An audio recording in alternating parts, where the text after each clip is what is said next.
Hello, everyone. Well, this is a challenge lock by Paul Springett.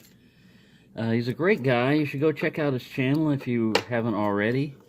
He doesn't think that he does very good challenge locks. He said that the challenge locks he put together are just whipped together and not a lot of thought to it and everything else. Well, this one's called T for 2, and it's his number 12 lock, and he pinned it on April 25th of 2018.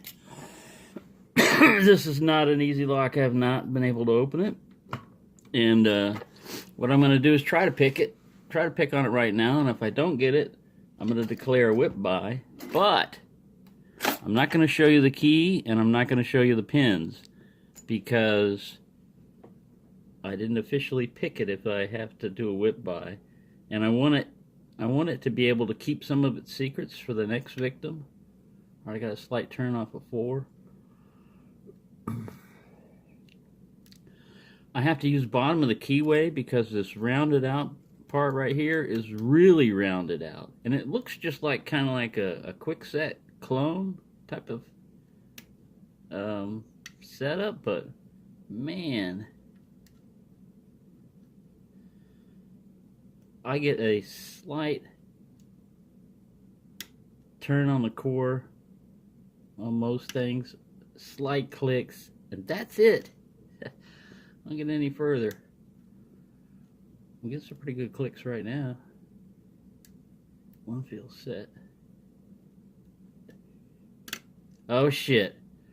I pushed 4 all the way up. I could feel it. So I'm going to try to rake a little bit. Back off tension.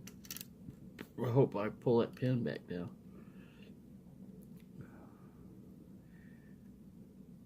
Today is a large beer day. Yesterday was really a large beer day, but I didn't drink any. One of our guys called in sick, and so I was operating a machine all by myself. Normally you have 2 people, but I was doing it all because we didn't have anything. Well, I'm listening to my music. I got a little Bluetooth speaker there. I'm listening to music. I'm doing my stuff, and stupid boss, supervisor, he decides to come up and set up right where I'm at, and he starts bitching about the music. I tell him, man, go somewhere else. Somebody asked you to come over here and start messing with me. I don't like this music. Well, that's too bad. There's a lot of things you don't like, you know. I mean, I wasn't getting super angry with him, but I was pushing back. Just basically like, man, just because you don't like stuff and you've got a strong opinion about it doesn't mean it's correct, you know. So you're a dumbass. So you know, he acts like an old man, and he's probably like 20 years younger than me, but I don't like this, I don't like that, that's not for me, you're too old to be dancing. Man, if you're going to have an attitude like that, you might as well just crawl up in your grave right now, because you ain't living. You got no joy in your life, and your only joy is to make other people miserable. He says, you watch, pretty soon they're going to eliminate radios, you know, because there have been accidents and stuff. I said, man, accidents because people listen to radios? You need to get rid of them people anyway, man. I could choose bubblegum and walk at the same time. And I went on to list everything I've been able to do. Some was pretty descriptive. While listening to music. I mean, driving and fighting, having sex. I didn't exactly say sex, but I told him straight out what you can do while listening to music, and it doesn't affect you. As a matter of fact, it makes the day go by faster, especially when you're working alone. But anyways, that's the type of nonsense you have to put up with when you're at a job, you know. If you got a stupid supervisor who's done this job for all these years and hasn't even picked up a little traits, you know, like maybe I shouldn't call people names, you know, nicknames like the Frog. He called one guy Rana, which is the frog in Spanish. He wouldn't say it to his face, and he was trying to get me to, he says, go tell Rana to come over here. I said, who's Rana? He goes, you know, and he shows me this big guy Well, the guy's left now already, but he told me, man. I told him, I said, this is what this guy was calling you. He said, man, he better not tell you that to my face. And this guy, we get a lot of ex-felons working this job. And he spent some time last night for, last time he had it in with the supervisor, he beat the hell out of him and went to jail for it. So he kept telling me, man, I don't want to catch a case on this fool. I said, he ain't worth it, man. He ain't worth it. Just, chill out. Don't worry about it. All right, I'm going to try something deeper. I think that pin number 5 back there is the one that's kind of hanging me up. But let's see how long I've gone. I'm going to give it 10 minutes and then declare a whip by, because I don't get any further on this thing. I've tried it a few times, and all I get is like an incremental turn on the core. I've tried it counterclockwise. There's a low-hanging pin on 4 that kind of like says, touch me, but when you do, you overset it.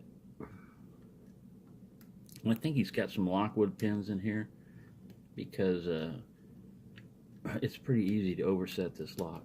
All I've got is a slight turn on the core, just a very slight one. I don't have much going on as far as progress on this lock, but I'm gonna keep trying. But yeah, challenge locks, if you can't get it, and you're picking on it and everything, send it to the next person. If you've got time to do a whip by and you want to see what the pins are, see, I'm going to look at the pins. When I declare a whip by, I'm going to take it apart and look at the pins, but I'm not going to show anybody else because I didn't officially pick it, and the key's mummified. I don't want to show the bitting and all that other stuff. I don't know, maybe I'll change my mind later on, but it just seems like if I pick it open, I've got the right to show off the pins. But if I haven't picked it open, then I want it to still be a challenge for the next person. Not that the pins will show you a whole lot of times. I mean, it's more of what's going on right here, what order to pick it in, and when you get your first false set. But you're going to figure that out when you go to try to pick the lock anyway, so I don't know. But this guy doesn't want to go any further than maybe 1 or 2 degrees to the right. And all the pins are pretty easy to overset. It's just one of those type of locks that'll drive you to drinking.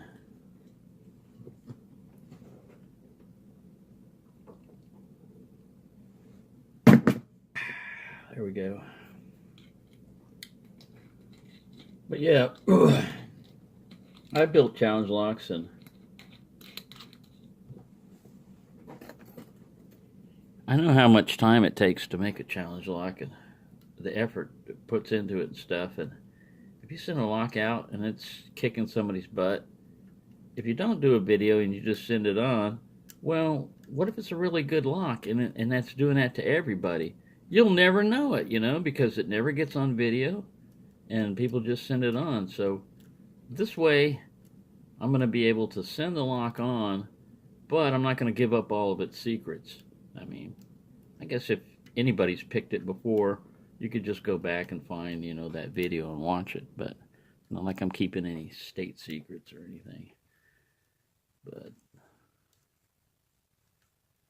yeah, I have tried and tried on this lock, and I get nowhere. And the key works fine. Well, I guess the key works fine. It's mummified, but I'm sure the key works fine. I threw it off. I got so mad to toss it over. I haven't gotten pissed off about this. I'm just kind of like disappointed in myself that I can't get it. I'm doing a lot wrong, whatever it is. It's definitely, I've learned that if a challenge lock looks like a quick set, you better watch out. Because a standard quick set will pick pretty easy. But you get in there and modify them, even with just 5 pins, and it's not going to be easy. Those two stock locks that I picked in hand for Stock Lock Sunday, I converted into challenge locks. And Sunday night, just for giggles, I decided to try to pick one of them. Ha! Man, I spent 12 minutes on one and was getting nowhere, so I thought, well, this is a pretty good challenge lock. Stuck the key back in it, works fine. That's what always gets me when you're picking on a lock and you're thinking, man, this thing's got to be broke, because I'm doing everything and it's just not opening. There's got to be something wrong with it. You stick the key in there and it works fine. Either way, no hang up. Perfectly fine. No, the lock's not broken. You just haven't picked it open. And that's where I am with this one here. I can only get incremental, turns on the core. And I'm at 10 minutes and 59 seconds. So, Paul Springett, I'm going to declare this a whip by. T for 2. Kick my butt. Like I said, I've videotaped this thing many times, gotten nowhere with it, and deleted the videotape because I didn't think anybody wanted to watch me not open a lock, But in this case, I just wanted to give Paul a little credit for what he does. He's made a damn good lock, and it's kicked my butt. I don't think even looking at the pins is going to help me figure out why it whipped my butt. But if you look here and you're looking in, you can just see, oh, look at that tapered sucker in the top. Look like a ball bearing, doesn't it? That should make it easier to pick. Is that pin 1? Maybe it's just, let me see if I can get here. Focus, zoom in there. Zoom in, see what we got going on here. Highly magnified. No, it's just the cutout for the, there's something strange going on there. That does kind of look like a roundish profile. But yeah, kick my butt. Whip by. Thank you for watching. Happy picking. You're not going to be able to open up every lock you run into, especially one that's been modified by a locksmith.